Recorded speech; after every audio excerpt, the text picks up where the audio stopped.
Welcome back to Pure Mayhem. I'm your host, Michael Lark, where we recap and react to all your favorite reality TV shows and more. Now, this is Love and Hip Hop episode 19 of season 12, and pretty much we left off last episode with Saucy Santana and Zell getting into it over Zell's baby mama drama. She had lost a baby. Zell kind of brings, cut that.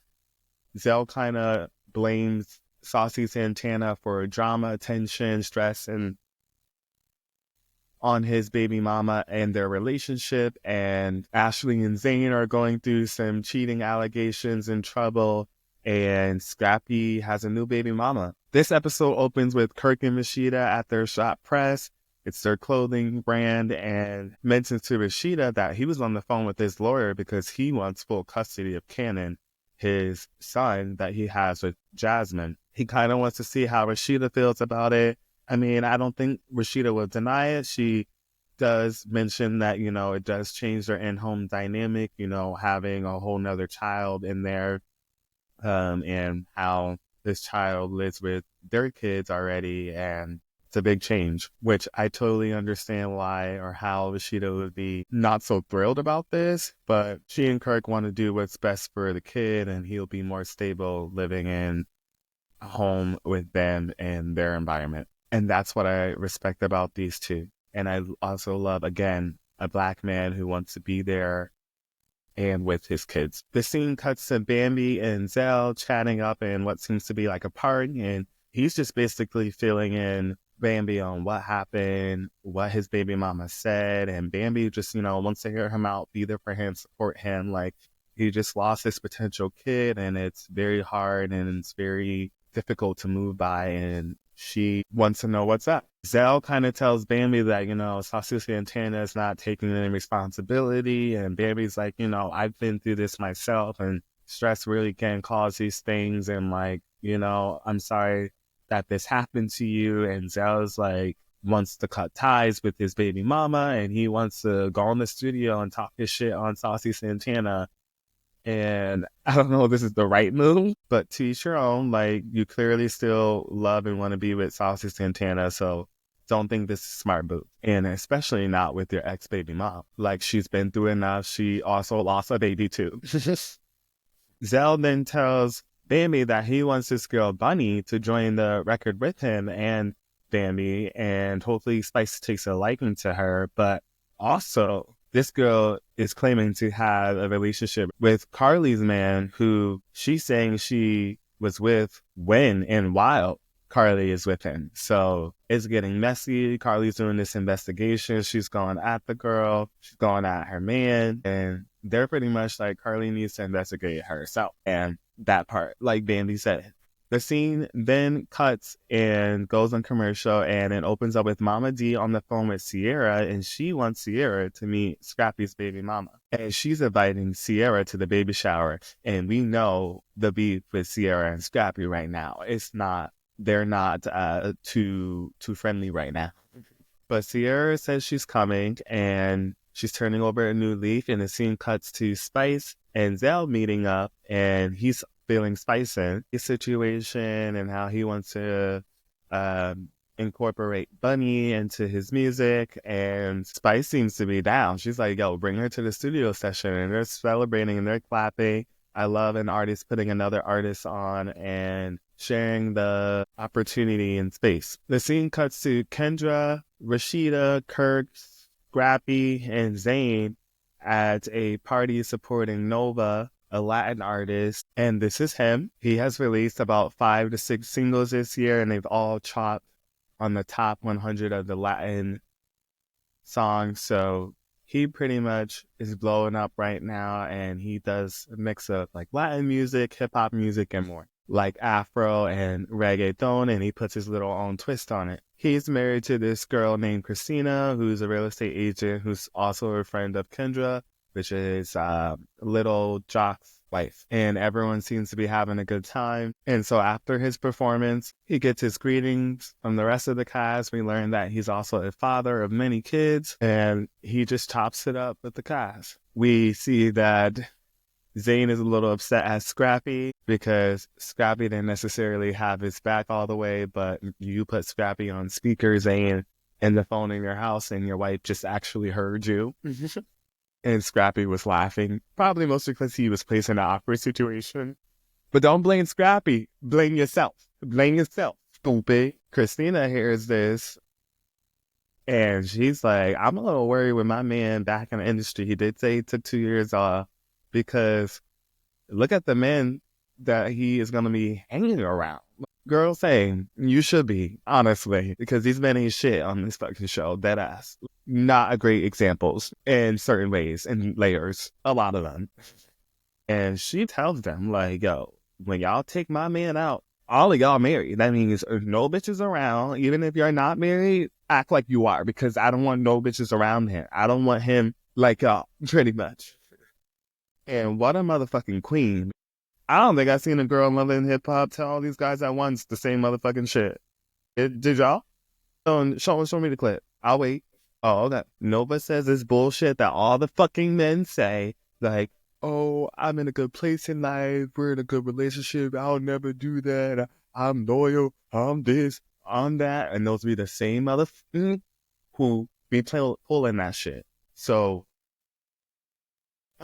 only time will tell, Mr. Nova, International Nova. The scene cuts to Kendra and Rashida catching up, and she's like, yo, me and Jock not on the best terms. He with his bullshit, but we doing okay. He's away right now doing the Halloween party, so he not here. And Sierra walks in. She's like, y'all, thank you for getting me out the house. And Christina pulls up. Obviously, she's friends with Kendra, so they're about to meet her.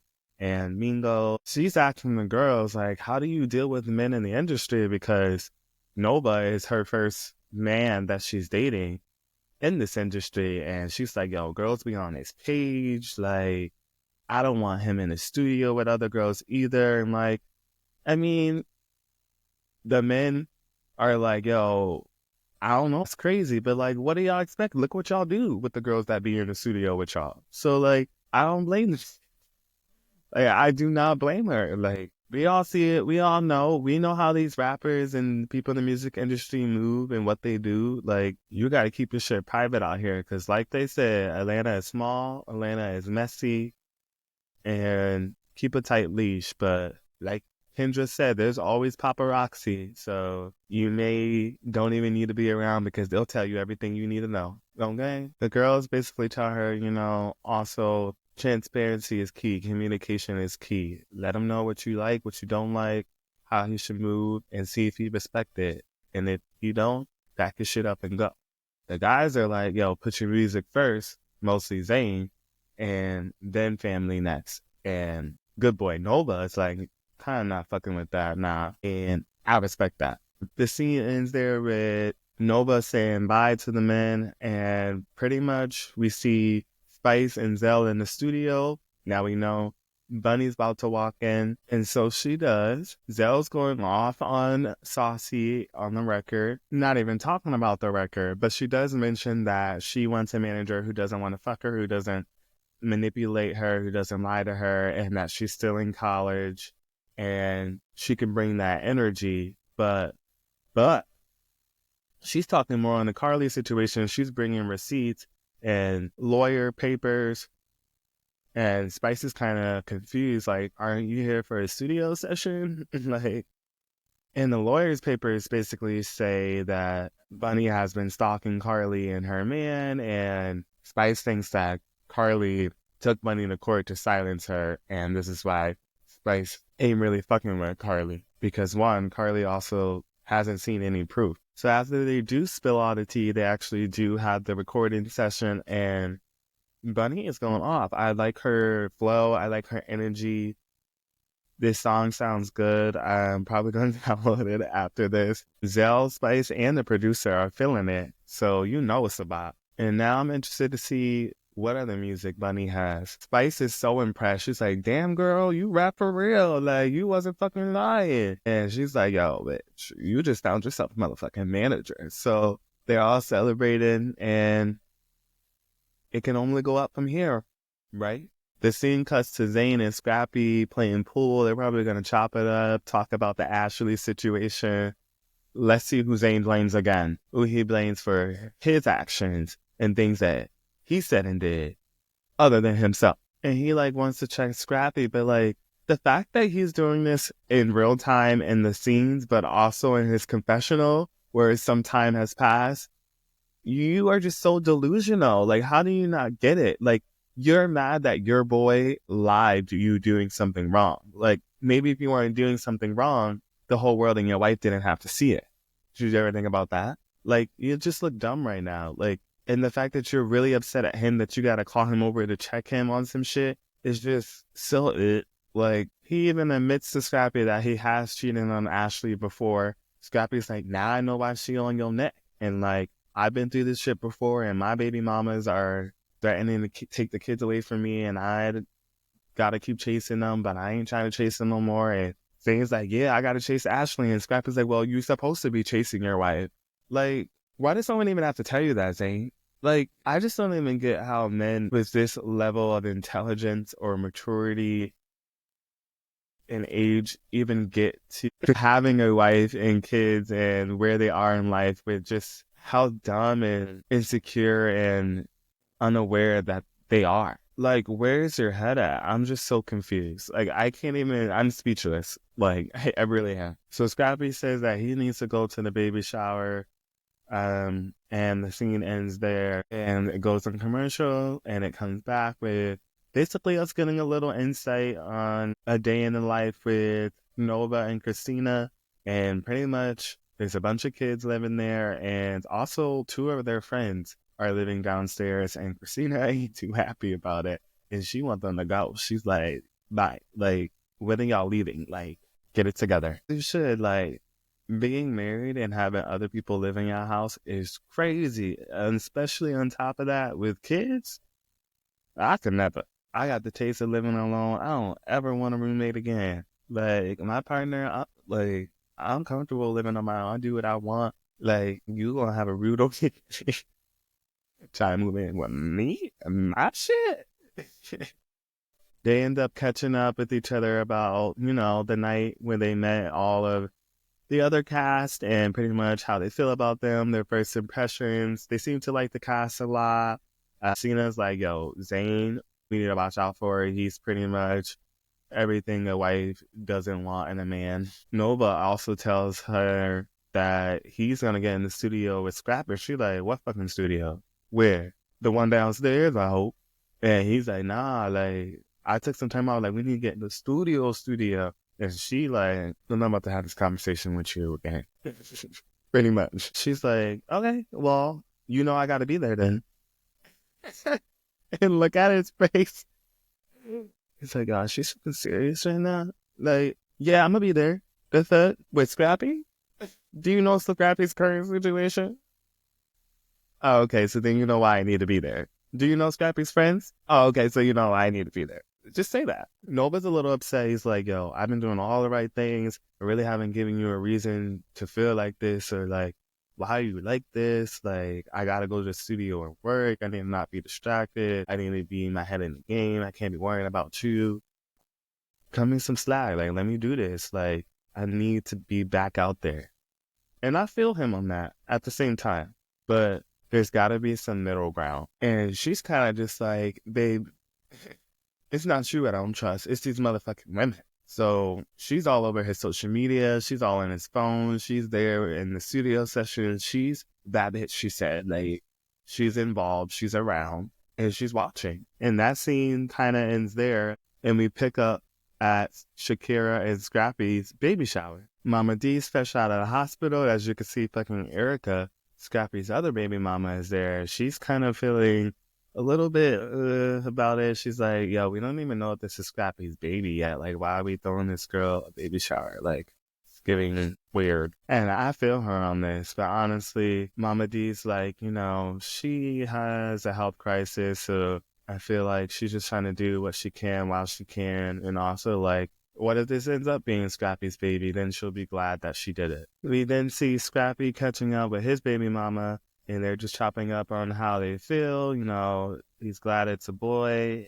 She has a little bit of anxiety. I could see why. This is crazy and awkward. Like, it was kind of like a one night stand, a fun night, and then now this person's like involved in your life. So I can see why it's a little awkward. It's a little weird, but she seems cool. And then in the midst of that, we see Sierra walking. Now this is where it gets good. Scrappy basically catches her at the door, like, yo, what are you doing here? How do you even know about this shit? Like, and Sierra's like, yo, Momma Dee invited me. You ain't know Scrappy mad at his mom again. Following people and shit in his business and then telling it. Like, damn. You just see he didn't want to see the girl? Come on, Momma Dee.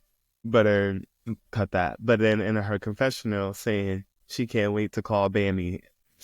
Like, make it make sense. Knowing damn well that this girl is bringing him to court. And Sierra talking about she don't know nothing about any of that. Scrappy's baby mama, Shakira, thinks that it's weird that Sierra is there too. She thinks Sierra is obviously there on Bambi's behalf, and she not fucking with it. She thinks that it's weird. She kind of calls Sierra out on it, and she's like, Sierra's like, well, I came on some genuine shit. I brought your baby gifts. Like, I'm not trying to step on your toes. Being very mature, being very respectful, especially at the way Scrappy's baby mama is being aggressive. I wouldn't be on that nice shit. Like, I'd be on that rah-rah shit. Like, I reciprocate energy. So you want me to respect you, respect me. Like, we haven't even met. Why are you talking to me this crazy? I don't give a shit if you're pregnant or not. Am I mean? Like, I think I'm mean. But you know, I don't give a fuck. Because people don't just come over here and just say shit they know nothing about. Like, I also knew Scrappy before you, and we have a genuine friendship. So whether I'm here for you, the baby, I'm here for Scrappy and Momma Dee, the fuck. So you can pipe the fuck down, first of all, and you can act like a pregnant adult woman. I don't really like this scene with Scrappy being mama right now. Like, I think she's doing a little too much. She wants to make it about her. Scrappy face is like, nah, don't get into it. Look, Sierra don't gotta leave. Sierra's threatening to leave because she's like, I don't want your shit. I don't want you here. And Sierra is genuinely confused. Like, I really do believe that she was on some, genuine shit, even though she may have also interior motives. But it's kind of fucked up to do this to Sierra, especially without really knowing the girl. So right after Sierra mentions to Scrappy's baby mama, like, have you even met Erica yet? Like, she over here, like, you don't need to know if we met Shakira because she know damn well she hasn't met her yet.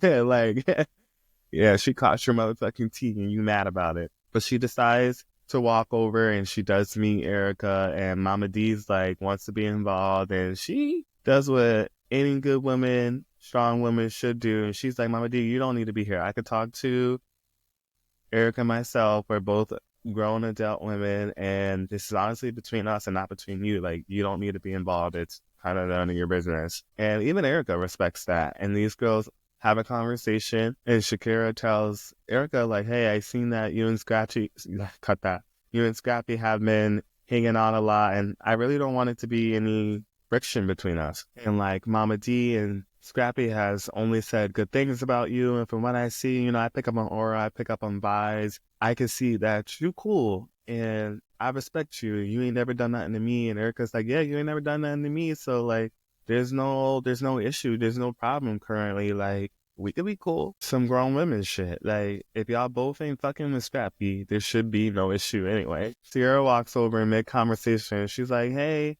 I'm gonna just say hi to Erica and then I'm gonna leave. All of a sudden, Shakira's like, you could stay. And Sierra, rightfully so, it's like, no, bitch, you just tried me. Like, the Gemini in me wants to be like, bitch. But like, instead, I'm gonna just go. I feel it. And she's like, we can catch up another day because the vibes are off right now. Like, I didn't even come on that shit. Bambi didn't even want me to come on that shit. She really wants y'all to get along and the kids to get along. Like, you're going to be in their lives. They're going to be siblings. Like, we're not on that raw shit. And then Erica is like, yo, that's funny because Bambi telling these kids that they are already going to have a sibling and she was on cool shit, but the shit with my daughter, Imani, it didn't go down like that. And she lied on my daughter and still hasn't given her an apology. So you can run back and tell Bambi that. She tells Sierra. And with that, Sierra, peace out. Spilling the tea. the second she closed that car door. And girl code, as she motherfucking should, drive home, talk shit. Bitch, let me fill you in. Literally. And I'm just as confused as Bambi, too. Like, what even is the issue? Like, Bambi goes off because she don't understand why she's so upset, why she's not upset at Erica. Sierra's like, maybe because you just the latest baby mom. Maybe she knows about, Scrappy must have told her that you trying to keep the kids away from him, and she's just not feeling you or anyone you fuck with. And Erica fucks with Sierra too, though. So I'm a little confused there. And Bambi just goes off. She's tired of being nice. She doesn't like someone having beef with her when they don't even know her. Like, the girl barely knows Scrappy. Like, shut your mouth and relax. The whole Imani situation, I ain't going to speak on that because I wasn't there. And what was said was literally just that. So, and why she can't apologize, I don't know. But I thought maybe Erica and Bambi were getting along. But now it's just all smoke again. And with that, the episode's over and it ends there with Bambi going off in the confessional after getting calls here about the drama that happened at the baby shower. And I can see why Bambi's upset. I can see why Shakira's upset. I can see why Sierra's upset. I'm literally playing devil advocate here. But it's a whole messy situation that don't need to be happening right now with kids being involved, and situations that happened years ago being brought back up is insane. We're supposed to be moving on, people coexisting, getting along, co-parenting, all of that. And I feel like this episode, we just took a step back in all the directions, like with every couple. Like, come on. But with that, that's a wrap.